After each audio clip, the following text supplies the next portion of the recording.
याद रखिए हमारा हनफी मसलक उलमाए किराम एक काम करें, लोगों को बताएं।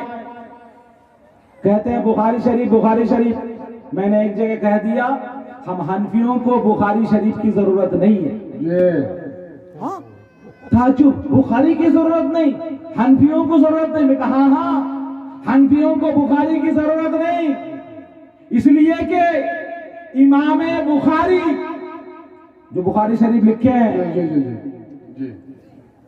मोहम्मद बिन इस्माइल बुखारी, ये पैदा हुए थे 194 हिजरी में, और पैदा होने के 50 साल के आसपास उसने किताब लिखी अल जामिउ सहीह लिल बुखारी। और बुखारी शरीफ तो किताब का नाम ही नहीं है हजरत, बुखारी शरीफ किसी किताब का नाम नहीं है। मैं जब एसएससी में बैठा, एसएससी में क्वालिफाइड हो गया रिटर्न में, मेरा जब भाइबा हुआ, भाइबा में मुझको यही क्वेश्चन पूछा गया। मेरी डिग्रियों में बुखारी शरीफ मुस्लिम शरीफ इसे लिखा हुआ था, तो मुझसे पूछा गया कि बुखारी शरीफ किसी किताब का नाम है क्या, ना कोई दूसरा नाम है। एक्सपर्ट जो था, सब्जेक्ट एक्सपर्ट, उसने पूछा। मैंने कहा मुझे पता था, मैंने कहा इसका नाम है अल जामिउ सहीह लिल बुखारी। वाह सुभान अल्लाह, बड़ा खुश हुआ।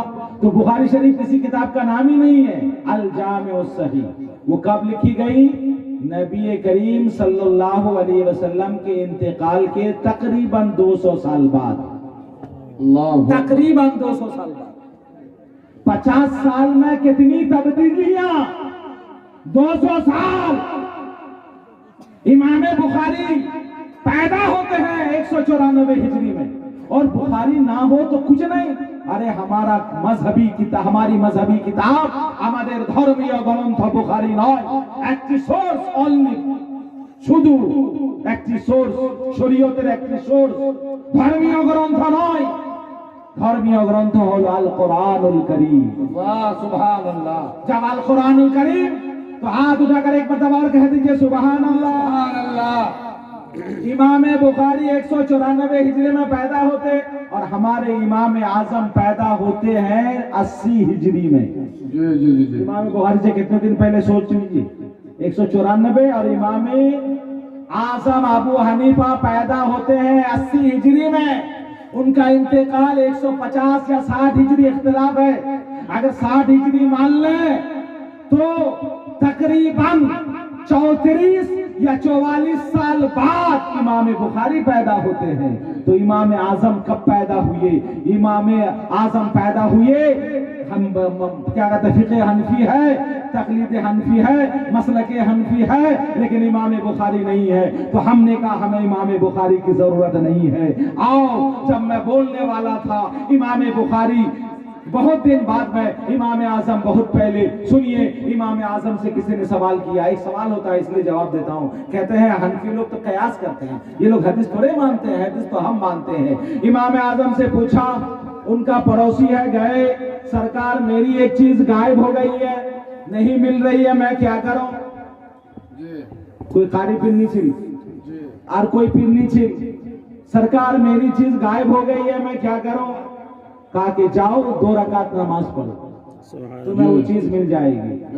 गया, जाकर के वापस आया, हजरत मुझे नहीं मिल पाई।